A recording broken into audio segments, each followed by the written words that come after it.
Guys, how's it going? Today I have the most beautiful evergreens to plant out in the south garden. I'm so excited. I feel like I am lacking kind of some smaller evergreens, things that spread out wider, and these two right here will do it. And then I also have a few seedlings that we're going to plant out in the kept flower garden, some flower seedlings. Look at these evergreens. They are so pretty. So I actually picked these up at the garden center a few weeks ago, and then it just got so darn hot I decided to wait to plant them. Here's Russell checking them out. But this one right here is a Procumbens blue spruce, and I think the color is just amazing on this one. I had them near our willow tree, so it's caught a couple of willow leaves. But this one grows about 2 feet tall and 10 feet wide. And as it spreads out, it kind of works its way around other plants that are in the area. So I think it's going to be a really fun one to watch as it grows and fills in its space. It's also hardy down to -50 degrees Fahrenheit. I don't even know what zone that is. Is that a zone 2 or a 1? I don't know. It can survive pretty much any cold climate you can throw at it, I think. And it grows about 6 to 8 inches per year. So it's not a hugely fast grower, which means I'll probably put it fairly close to other things and just let them kind of like duke it out once things get a little bit bigger. And here's the tag right here. I'm not sure if it's focusing on it very well, but Procumbens blue spruce. These are both grown by Isley Nursery right here. Now this one right here, it's got such a unique appearance, like a windswept kind of appearance. This is a Fukuzumi Japanese white pine, and it grows about 6 feet tall and 12 feet wide. So it's got kind of like that mid-range in height, but it gets nice and wide. And they say on the tag that it's really good for Japanese gardens or like whimsical kind of settings. The structure is awesome, but I love the color too. That bicolor green and silvery blue. And the needles kind of take on a little bit more of a twisted appearance. You can kind of see how they're just a little bit more wild. It just makes it a little more unique than just like a standard pine. And the cones are cool too. Those will get bigger, they get nice and open, and they'll actually stay on the plant for a few years before they fall off. Now this one is hardy down to -20, so it is a zone 5 and not quite as cold tolerant as the other one, but it's very adaptable to a wide range of soil pH and types, which is nice. The only thing that both of these really want, and I think it's true of most all evergreens, they want well draining soil and full sun, which I think we can give them out in the south garden. I do have the tag for that one as well. Fukuzumi Japanese white pine. When we're done planting the evergreens, we're going to pop over to the cut flower garden, and I started just a few seeds a while ago. I waited until the worst of the heat passed because I didn't want to pop these brand new fresh seedlings out into 110-degree temperatures. But now that we're hovering, you know, high 90s, right around high 90s, 100, I'm just going to get them out there. We've got some cosmos. These are sensation cosmos right here, looking great. We've got giant lime zinnias, which I kind of had spotty germination with those. And then Pinca Cactus.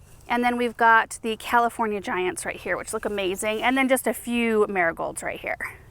Varieties crackerjack. And then today I've got my little itty bitty auger. I'm kind of excited to use it. I like to just go along the row and just pop poles with the auger, and we don't need big ones because these are 72 count cell trays, so they're really little root balls. Like, let's pop one up. Yeah. Little root balls, really healthy root systems though.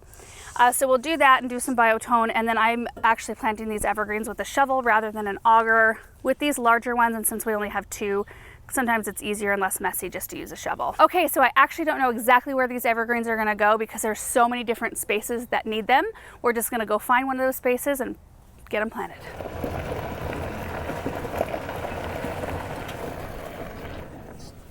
So in this space, we've been working on adding things on this edge, and I know I want to add some larger evergreens in here, but I wonder if we put the Procumbens blue spruce right in here, kind of backing this back and black sedum. That will be a beautiful contrast, and it would be kind of nice maybe to see a little bit of that blue spruce come forward a tad.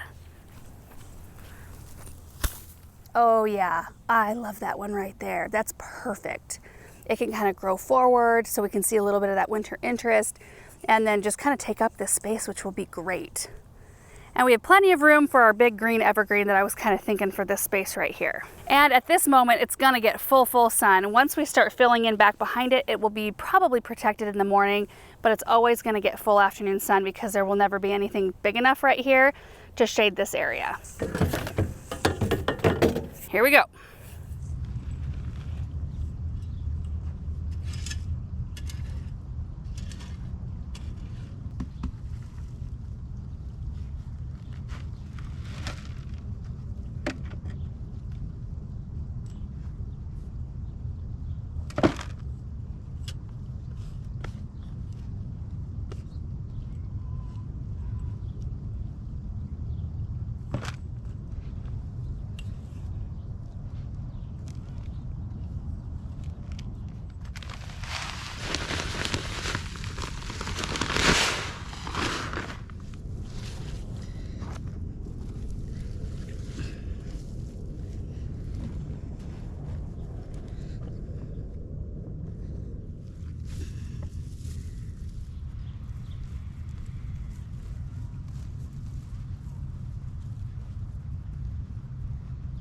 All right, that one is done. It looks so good right there. I love it.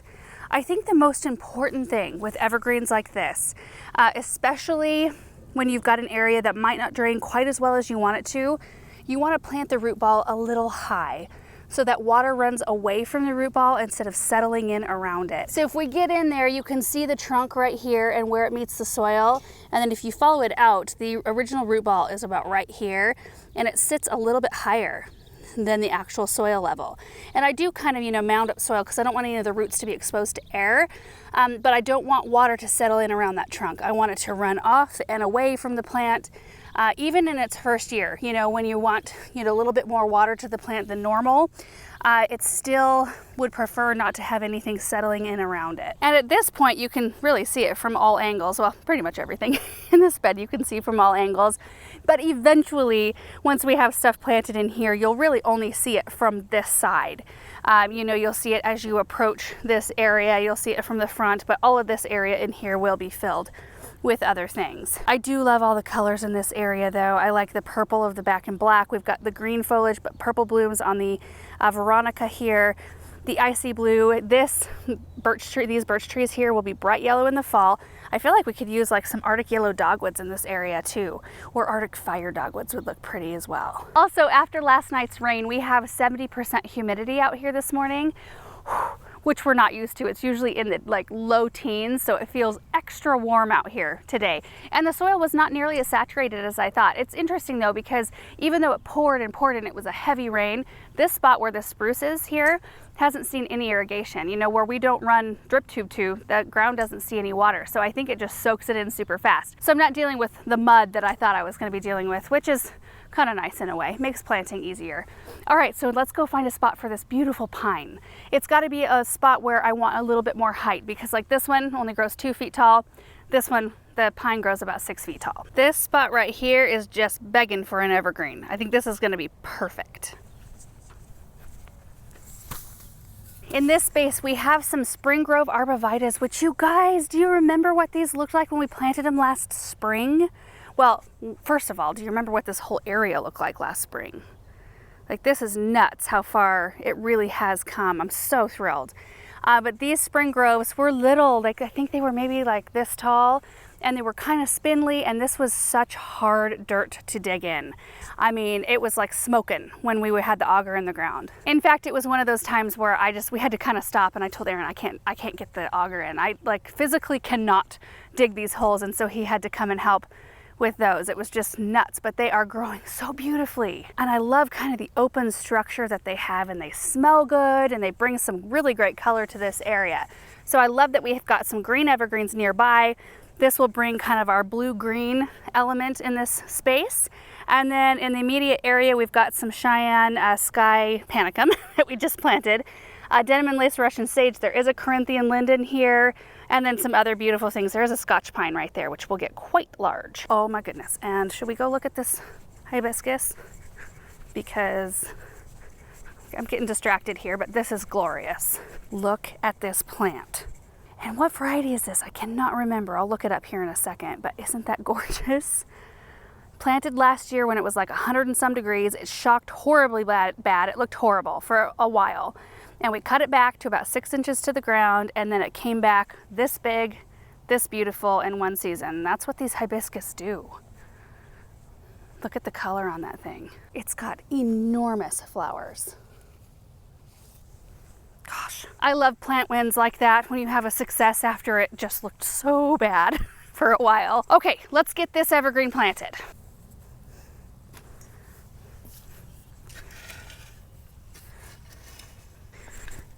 Well, that's not what you want. I just cut right through our 3/4 inch drip supply line, so I need to go get some parts and fix it quick. Gotta love the little hiccups in projects, right?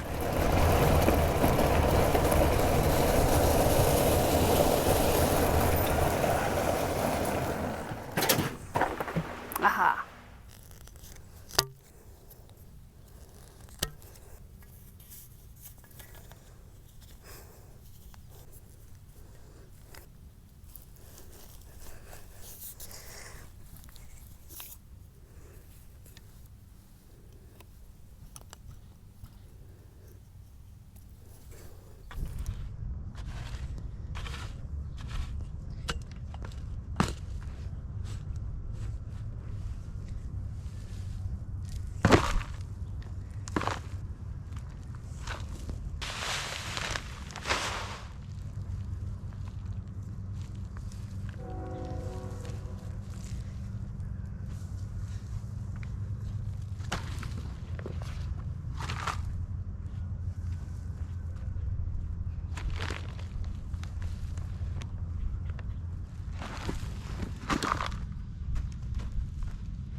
Doesn't that look awesome right there?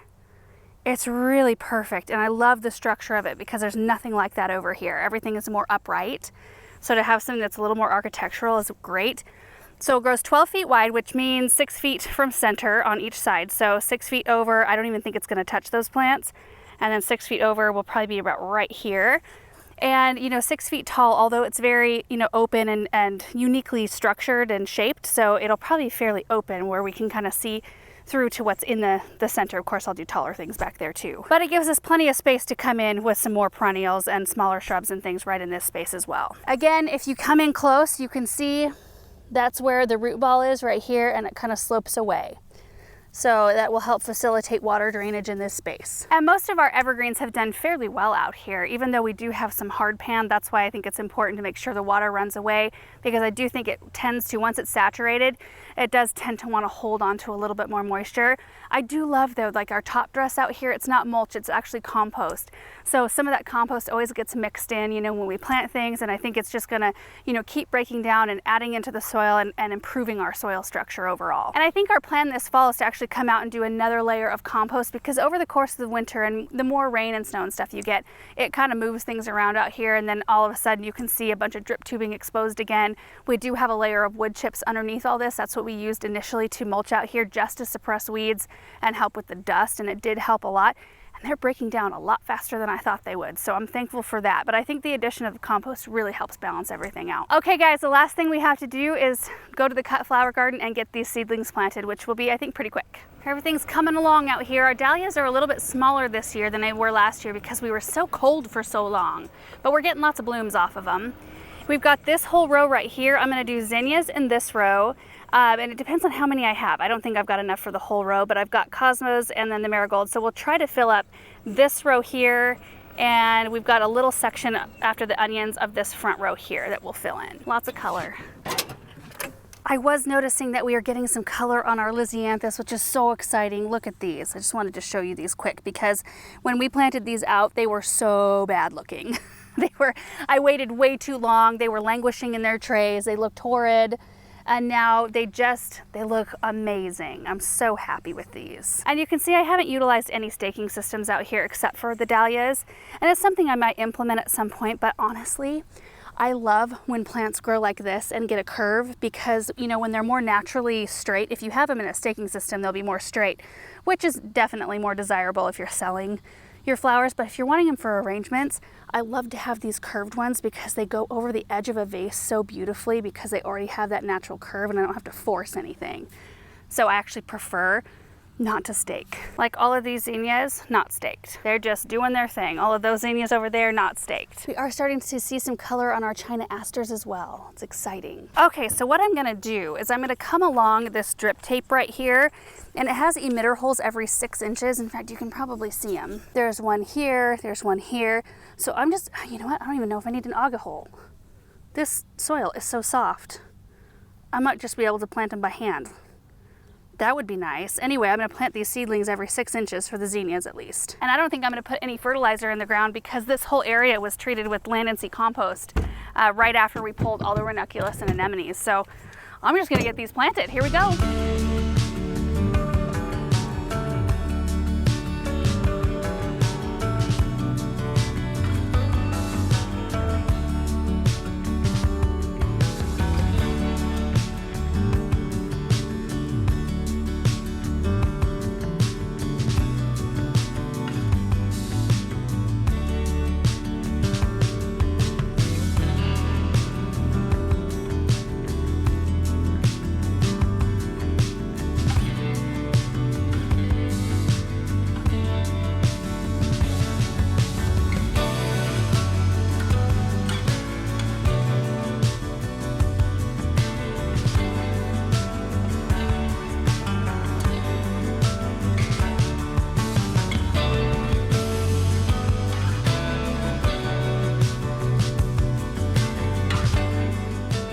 So what I ended up doing was every 12 inches because I decided to plant one in the middle too. So I planted, you know, one here on this emitter and then 12 inches away on this emitter and so on and so forth, and then just went in between all of the outer ones, and it looks really good.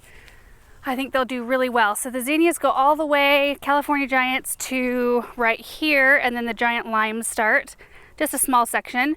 And then the Pinca Cactus, and those go to right here, and then the cosmos take up the rest of the row. I had exactly enough to make it to the end. Couldn't have planned that better if I tried. And then second row marigolds start here and they end right here, which leaves us enough space. Well, I'm going to be harvesting these onions here pretty soon. We're going to be doing some more short day fall crops in this area. And then let me explain our water setup really quick. So in this space, I didn't really want hose links because, you know, those are kind of like large, and we have a couple of the charcoal ones in the center, but I decided right along the outer part I didn't really want to have a hose link sticking up. So we had a couple of faucets, one here and then one in a box at the end of the dahlia row where there's faucets inside of these boxes. So you can see I didn't disconnect my hose this time, but they just fold back down in and you can pop them up if you want to use them. Typically we do not have a hose reel out here, but these Ely hose reels are so nice just to bring out when you've got a crop that needs a little bit of extra water, because I don't want to run the drip tape in this whole section is all one. And I do have the valves at the end of each row, but I don't want to go every day and turn off the valves just so I can run the drip tape for these little seedlings, and they only need supplemental water for maybe the first week. I'll keep my eye on them for supplemental water, and then they'll just get once a day water with everything else. But that way I can just wheel this hose reel out for just a short time, and I'll just leave it out here for a few days, and then I can wheel the hose out if I need to, and then I'll put it all away when it's all done and we don't see it. And I decided this time, typically I never start cosmos and zinnias and marigolds in seed trays inside of our greenhouse, but I decided to do it this time, and I'm kind of glad I did, just because I'm more consistent watering in the greenhouse, and I didn't want to leave this out. If I were to do seeds out here, I'd have to leave the hose reel out for a lot longer. Plus I'd have to be out here, especially when it was so hot, I'd have to be out here probably 3 times a day watering them, as opposed to in the greenhouse, they're a little more protected, and I was watering them once, maybe twice a day during the hottest part, and it was just a little easier that way. Get a little size on them and then bring them out here. I think the transition will be pretty good, and we should have plenty of time to have these grow up, and I mean, since it's still so hot, and have flowers by probably middle part of September, I'm guessing. Our season typically lasts almost till the end of October, so we do have a nice long growing season. Anyway, I think that's going to do it for today's projects. I think what we're going to have to be doing next, as I'm looking around, I need to do some deadheading, I need to prune tomatoes, I need to harvest a bunch of stuff, so I think I'm going to be looking toward doing those things here next. So anyway, thank you guys so much for watching this video, and we will see you in the next one.